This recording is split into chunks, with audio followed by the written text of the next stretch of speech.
लखनऊ में एटीएस की बड़ी कार्रवाई। धर्मांतरण गिरोह से जुड़े मामले में एटीएस का बड़ा एक्शन। जज छांगुर के करीबी ईद उल इस्लाम की कोर्ट में पेशी। ईद उल इस्लाम को 14 दिन की न्यायिक हिरासत में भेजा गया है। तो नागपुर से आरोपी ईद उल की गिरफ्तारी हुई थी। तो देखिए, ईद उल की गिरफ्तारी हुई थी और इसके बाद अब 14 दिन की न्यायिक हिरासत में भेजा गया है। लखनऊ में एटीएस की ये बड़ी कार्रवाई, धर्मांतरण गिरोह से जुड़ा हुआ ये पूरा मामला है।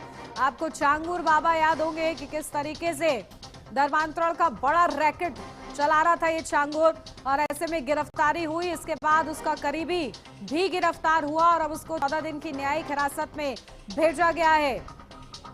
तो एटीएस का ये बड़ा एक्शन, छांगुर के करीबी ईद उल इस्लाम की कोर्ट में पेशी हुई और पेशी के बाद 14 दिन की न्यायिक हिरासत में भेज दिया गया है।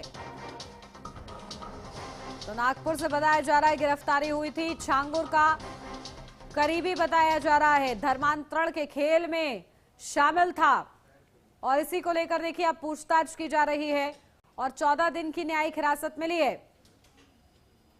अपडेट लेते हैं, हमारे संवाददाता पुनीत मोहन हमारे साथ जुड़ गए हैं। पुनीत, क्या कुछ जानकारी? देखिए, एटीएस की बड़ी कार्रवाई, जहां छांगुर का करीबी भी गिरफ्तार और 14 दिन की अब तक न्यायिक हिरासत में भी है। देखिए, धर्मांतरण गिरोह से जुड़े मामले में एटीएस ने बड़ी कार्रवाई करी है। छांगुर के करीबी आरोपी ईदुल इस्लाम को कोर्ट में पेश किया गया। उसे नागपुर से गिरफ्तार किया गया था, जहां 14 दिन की एक हिरासत में भेज दिया गया है। एटीएस अब कस्टडी में लेकर के रिमांड लेने की तैयारी में जुट गई है। ईदुल इस्लाम का नाम सामने आया था छांगुर बाबा के साथ कि वो फंडिंग करता है और जो अन्य कार्य होते हैं छांगुर बाबा के, पैसों का मैनेजमेंट करना, पैसे इधर से उधर पहुंचाना, ये सारे काम ईदुल इस्लाम करता था। इसकी काफी दिनों से एटीएस को तलाश थी और नागपुर से आरोपी को गिरफ्तार किया गया है। 14 दिन की न्यायिक हिरासत मिली है। अब इस दौरान उससे गहन से पूछताछ होगी कि किस तरीके का कनेक्शन था, किस तरीके से ये लोग कार्य करते थे, और इसमें बहुत से ऐसे लोग हैं जो छांगुर बाबा से जुड़े हुए थे लेकिन अभी उनके नाम खुल करके सामने नहीं आए हैं। ईदुल इस्लाम के पकड़े जाने के बाद अब जब पूछताछ होगी तो ऐसे लोगों के भी नाम खुल करके आने की पूरी संभावना है। जी बिल्कुल। और क्या कुछ आरोप, क्योंकि करीबी तो था छांगुर का, लेकिन और किस तरीके से सम्मिलित था इस पूरे रैकेट में? क्योंकि धर्मांतरण का एक बड़ा खेल छांगुर चला रहा था, कई लोगों का धर्मांतरण कराया गया। ऐसे में इस पर क्या आरोप है जो कि करीबी बताया जा रहा है? देखिए, सीधे तौर पर छांगुर बाबा जिस तरीके से धर्मांतरण का नेटवर्क चलाता था उसमें ये फंडिंग का काम करता था।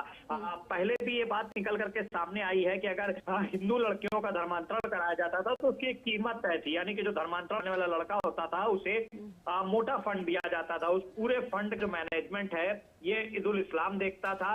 इस पर गंभीर आरोप है। 14 दिन की न्यायिक हिरासत मिली है। अब धर्मांतरण रैकेट की जो गहराई थी उस तक पहुंचने के लिए पूरी तरीके से एटीएस तैयारी कर रही है। पूछताछ में बहुत कुछ निकल करके आने की संभावना है। जी ठीक है, बहुत शुक्रिया पुनीत आपका तमाम जानकारी के लिए।